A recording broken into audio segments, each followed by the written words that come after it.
السلام علیکم ورحمۃ اللہ وبرکاتہ۔ ناظرین، آپ دیکھ رہے ہیں زین مدنی اسلامک چینل اور میں ہوں آپ کا میزبان محمد زین مدنی۔ ناظرین، جیسا کہ آپ کو معلوم ہے کہ ہم ریاض الصالحین ریکارڈ کر رہے ہیں اور الحمدللہ ہمارے 4 باب ریکارڈ ہو چکے ہیں۔ آج ہم باب نمبر 5 باب مراقبے کا بیان ریکارڈ کریں گے اور اس باب میں قرآن سے دلائل دیے جائیں گے۔ آپ سے التماس ہے کہ ہمارے چینل کو سبسکرائب کریں، لائک کریں، شیئر کریں اور بیل آئیکن پہ کلک کریں تاکہ ہر آنے والی نئی ویڈیو آپ تک پہنچ سکے۔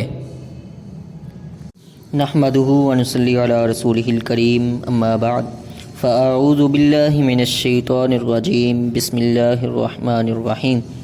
ریاض الصالحین جلد اول اور باب نمبر 5 باب المراقباتی، مراقبے کا بیان، یعنی اللہ تعالیٰ کی طرف دھیان کا بیان۔ قال اللہ تعالی الذی یراک حین تقوم وتقلبک فی الساجدین، سورۃ الشعراء۔ اللہ تعالیٰ نے فرمایا، وہ جو تجھے دیکھتا ہے جب تو اکیلا نماز میں کھڑا ہوتا ہے اور سجدہ کرنے والوں کے ساتھ تیری نقل و حرکت بھی وہ دیکھتا ہے۔ وقال اللہ تعالی وہو معکم اینما کنتم، سورۃ الحدید۔ اور فرمایا وہ تمہارے ساتھ ہے، یعنی اپنے علم کے لحاظ سے جہاں بھی تم ہو۔ وقال اللہ تعالی ان اللہ لا يخفى علیہ شیء فی الارض ولا فی السماء، سورۃ آل عمران۔